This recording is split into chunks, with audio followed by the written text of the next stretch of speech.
What's going on, guys? Kaiga here. We're almost done going over all the elements. Today is going to be Earth. We're going to be going over the Echo itself, all the fairies' abilities, wills, echoes, everything you need to know about Earth. Let's get into it.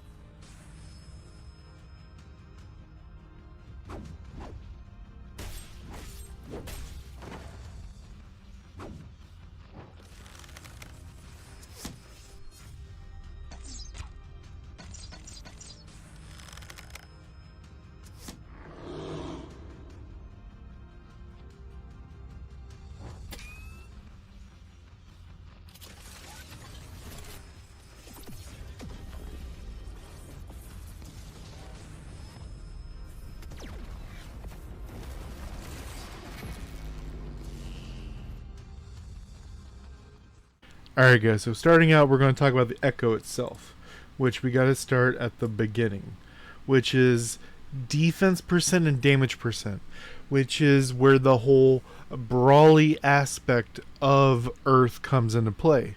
Earth and Wind both are the brawler style echoes, as we will see through today and tomorrow. So as we see here, when we go to the third, we gain crit immunity, putting us more in that brawler style, more defensive leaning, but you still have that 10% bonus damage, just flat damage. This also is just damage, so it also increases the damage of your fairies. Very, very important to note. Then we see gaining the actual effect at level 4, which requires 4 and 1 on the bench. Which there's 2 screenshots here because it's a long text. But how it goes, when you deal damage, you hit them with a road. When you hit someone with a road, increase your movement speed by 5%. With a 7-second cooldown, and a road, saying what it is, they take damage equal to a percentage of your attack every 3 seconds, with a maximum of 5 layers. So they could have 5 active at the same time. This primarily comes with multi-hit abilities, such as Confusion, multiple stabs, or a big one is the summons from Mechanician. For each layer, movement speed increases. 5 layers grants additional pierce rate. So from down here, as we saw, we always had defense and damage. Then the first thing we got was crit immunity, more defense. So 2 defensive stats, 1 offensive stat. Here, you're getting pierce rate, more offensive. So you are literally down the line, offensive and defensive. Now, as for the stats themselves, we also get damage reduction, which is also going to decrease the damage we take from fairies. Very, very important. So just both offense and defense with a slight edge towards defensive. And that's kind of where I look at Earth being and Wind being the opposite. Offensive and defensive with a slight edge towards offense. Going down the list, we have Primrose, who is remarkably one of the better Earths for PvP, even though she's a Gen 1 fairy. Drops down, deals damage, and stun for 2 seconds, and gives you damage reduction 18% after hitting enemies. So, like, as long as you hit someone during the 6 seconds, then you take 18% less damage from them. It's crazy. It's can be kind of hard to hit, but we'll see how this all works once we get towards the end. This Marigold has a slow effect, which is nice for PvP, but she's more of a PvE fairy, as we'll see. Hits in range, reducing movement speed by 30% for 4 seconds, and increases your damage to, it says earth monsters, but that means monsters weak to earth. That's a translation issue. 6 seconds after hitting enemies. Next we have Daisy, who is also in that mid-range where it does the best in PvE, but is okay a little bit in PvP. So active skill, throws out the slime, deals damage, and taunts for 10 seconds.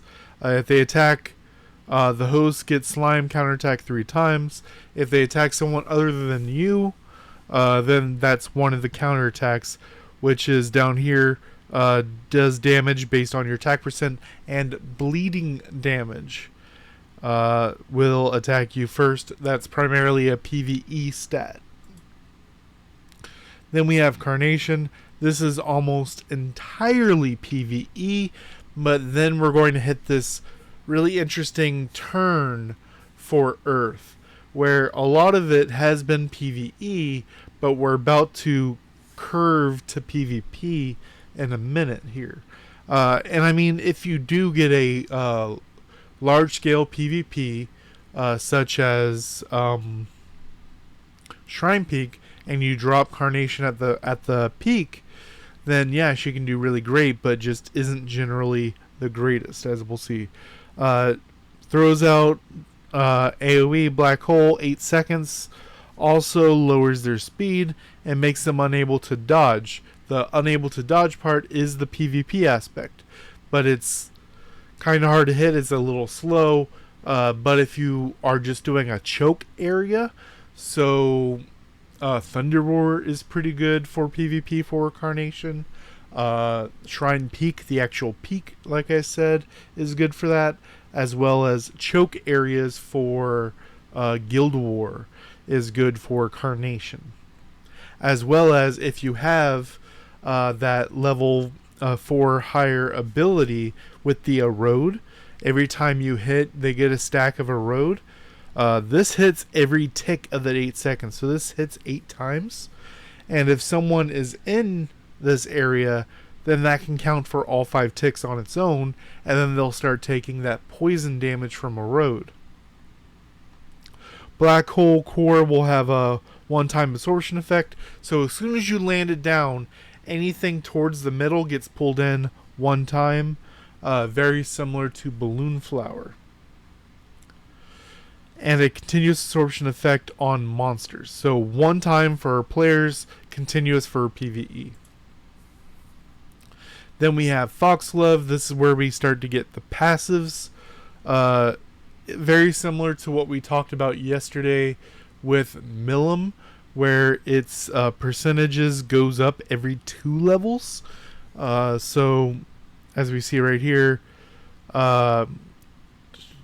if your current class is Foxglove, whenever you gain a shield, you get 3% crit and minus 15% of control effects. This is going to be knock up, knock down, and pull. And then 3.5, skip, 4, skip, 5. So it skips down. As far as what shields you're going to be looking for, rigidity is a shield, so you can trigger Hinduism with like that. Also, priest gives you a shield, and it's stacking because it also gives you a crit buff with this crit buff, so you get a monstrous amount of crit. And there's a few interesting ways to get shields, but these are the main ways. Then the active skill, which generally, when you're bringing Foxglove, you're bringing it for Hinduism, the passive. Let's check out the skill itself. Damage, obtaining Disguise Aura. Gain a shield, so it gives you the shield in game modes where you can cast the summon, which will then give you the crit rate and reduce CC effects. The shield, 8% of your attack every 4 seconds. The shield lasts 6 seconds. As you notice, that's a little bit different, right? Every 4 seconds lasts for 6 seconds. So you'll get it initially, and you'll get it at 4 seconds. but it upgrades, as we'll see in a minute. Each time you attain a shield through Disguise Aura, so at 0, 4, and so on, additional 3% bonus damage is increased, lasting 6 seconds. Duration of the shield refreshes each time, and the damage can stack up to 3 times, so you can have an additional 9%.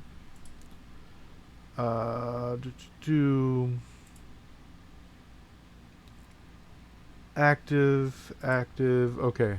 So down here, oh no, it's to show this. Disguise Aura lasts for 7 seconds.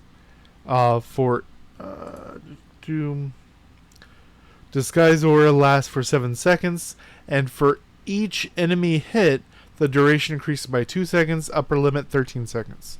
So if you hit 3 enemies, it goes to 13 seconds, so it'll be 0, 4, 8, and 12 that you're triggering it, so 4 times. So you will get that full 9% if you bring it up that way. And then as far as how the ability goes as you level up, because now Foxglove is the first one where Red 1/Red 3 or Rainbow matters for their abilities. And here at 5, every shield obtained get additional 3% damage reduction that can be stacked up to 3 times. So it gives you an additional stack of the damage, allowing you to have more damage as long as you're hitting people with the ability. The basic duration is 10 seconds instead of 7, so an additional 3 seconds, which will give you 1 more trigger. Maximum is 16, so 0, 4, 8, 12, 16. The buff can be stacked up to 5 times. 5 times. So that's 15% bonus damage and 30, 60, 75% minus on CC. And the last, and this is a big thing with Earth and Wind, the max level is 5, whereas Fire and Water as well as Holy are much higher. So I'm really hoping for a lot more Earth and Wind, which right now, I'll reiterate it once we get towards the end for people who skip, but right now those are the 3 elements that you should be focusing until Wind and Earth get more to play with. Fire for offense, Water for defense, and Holy for pay to win. Passive, switching to Tulip, so from another one to Tulip. And I like the name Rook Exchange, the King's Rook. If you're unfamiliar with chess, it's the swapping. I love that. Increases Master's attack by 2% of defense and defense by % of attack. And what's interesting here is the Earth Echo itself gives you defense. So that base defense that you already have is being turned into attack and being funneled back to a little bit more defense. Once every 5 seconds is crazy because it lasts for 6 seconds, so you can have 100% uptime with this, and the percentage scales as you go down. Active, deals damage to enemies and enters a gambling status for 6 seconds with the target when gambling is settled, so at the end of the gamble. If the character's HP percent is higher than or equal to the target's HP percentage, Tulip silences them for 2 seconds and deals 20% more damage to the target. For every 20% higher, an extra 10% damage increase. So that can be pretty wild. They're never going to have 100% more HP than you, but in its percentage. So if I'm at 50% and you're at 100%, it'll be 10 and then 2 more triggers. So 30% damage increase. And then there's a lot more down here, so I had to take a second picture.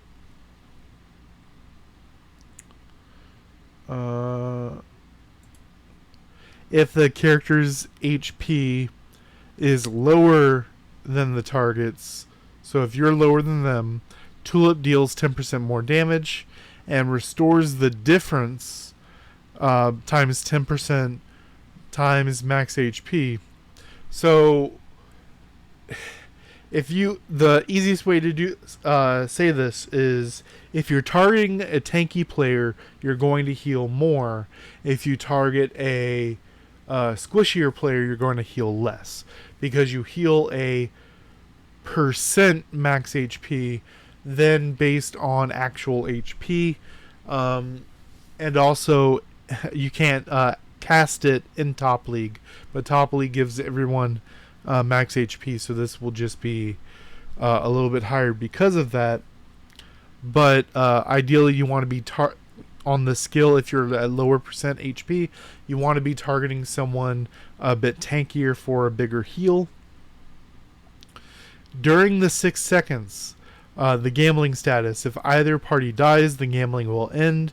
Within 6 seconds of the gamble, the damage dealt to the gambling target plus 5%. If the target is a monster, another plus 5. So during that 6 seconds, you have 5% damage boost. If the target is a monster, it's 10%. Then we have the 5 and 8 right here.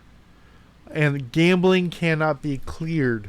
So during that 6 seconds, if they're a priest or something that can cleanse, they could cleanse the gamble and not take the bonus damage, not take the extra damage at the end, not get silenced, but now it can't be cleared. Damage dealt to a gambling target instead of 5% is now 10, and 10 for monsters. So 10% against you, 20% against monsters. And the gambling settlement damage increased by 20%. By 20%, not to 20%. So it's at the very end when it deals the full damage. So bam, damage deals extra 20% damage to target. It'll be 40% extra damage. Very similar to Blue Rose boost of damage. Now that is it for Earth. So I brought more options than I have been for Wills and Generations, because Wind and Earth are kind of weird being in that brawly status. So you have to decide if you want to lean offense or lean defense. I believe Earth should lean a little bit more defensively, but you can choose with that just flat damage bonus, whatever you feel, right? So first I'm going to talk about cores, and then I'm going to talk about generations. Slaughter is always an option. I don't think you should be using it as Earth.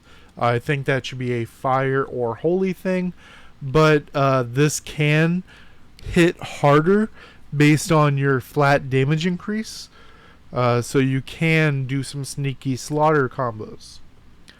Rigidity as well as God Bless are the two major defensive things.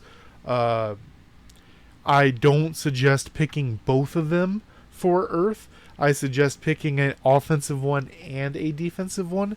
If you're going to pick double defense, you may as well play water. You see what I'm saying? I think out of the two, I would suggest God Bless, because it's going to give you the block, and you already have a high defense, and this is going to shore up your other weaknesses with block and tenacity, and obviously damage reduction. Very, very good. As far as the offensive stat, you have a couple options. Fighting Will and Nightmare are actually pretty interesting here. So Nightmare has some issues, but if there was any Echo that would use it, it would be Earth. And that is because a lot of our fairies are doing stuns, slows, things like this.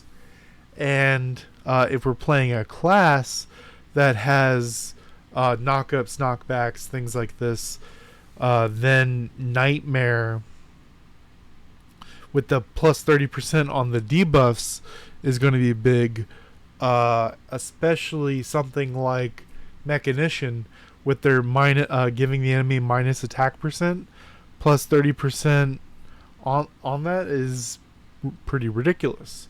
Now this is going to be a hard one to master because it's a lot of RNG, right? Because 25% to get 34% more attack, and that attack scales with all of our fairy effects as well, as we talked about. And you're effectively going to be every 18 seconds rolling a dice, 25% chance, deleting the enemy with a bunch of extra. Fighting Will goes really nicely with God Bless. This is the offensive version, which will give you damage, and then at max, pierce rate. So it stacks on what you already have from the Earth Echo, being that damage increase, and then with that level 5 Earth Echo giving you pierce rate when you have max erode stacks. This is another big pierce rate, 13.5%. So this is pretty powerful, as you see here. 2.7 times 5% bonus damage. Now the issue here is if you do this way, neither of these trigger core skills. So going on into our generations, you have to be careful here, because if you pick something that requires a trigger, those two don't trigger anything, so you have to decide based on that. Soul Hunt is a very, very powerful one for Earth. We're always decelerating, immobilizing, or stunning, and just get a 30% damage boost. That is a very, very powerful damage increase. This is effectively the Brawler's version of Break Free. And this doesn't require any kind of trigger. So this goes really well with the two we just talked about. And this scales with that extra 2.7% damage times 5 to be a massive amount of damage. Super Strength is also very good. It's not as good as it is on water, but if you're doing Gladiator, this is always good. You just want to make sure you're having a core skill that triggers to use this. As it says right here, Fighting Will, God Bless, cannot trigger. And we already talked about Slaughter. So I think what you should be doing is you should be using Fighting Will, God Bless, and Soul Hunt for your PvP. For PvE, you can do Fighting Will, Slaughter, and either Soul Hunt or Super Strength. As far as the fairies, so the classes you should be using is either Gladiator Priest or Mechanician, and either Judge or Priest, because it works with both of those. Those are the two main things that brawler styles that I think benefit the most from this. I'll get the question about Lancer, and I think Dragon Knight can do okay with Earth, but Dragon Fighter doesn't really like Earth, prefers wind or fire, as we'll talk about tomorrow. As far as which ones you bring for PvP, it's going to be Primrose, Foxglove, Tulip, and that fourth slot is really up to you if you're doing Daisy, Marigold, or Carnation. If it's group PvP, you should definitely be bringing Carnation. If it's single target PvP, Marigold is probably the choice for the slow. As far as PvE, Carnation, Daisy, Foxglove, and Tulip. Now, this depends on the PvE. That's general purpose PvE. If it's element specific PvE, such as Guild Boss or something, that's weak to Earth, you will ignore Daisy and bring Marigold for this 30% damage boost to weak to Earth. Let me know what you guys think down below about the Earth one. Tomorrow's going to be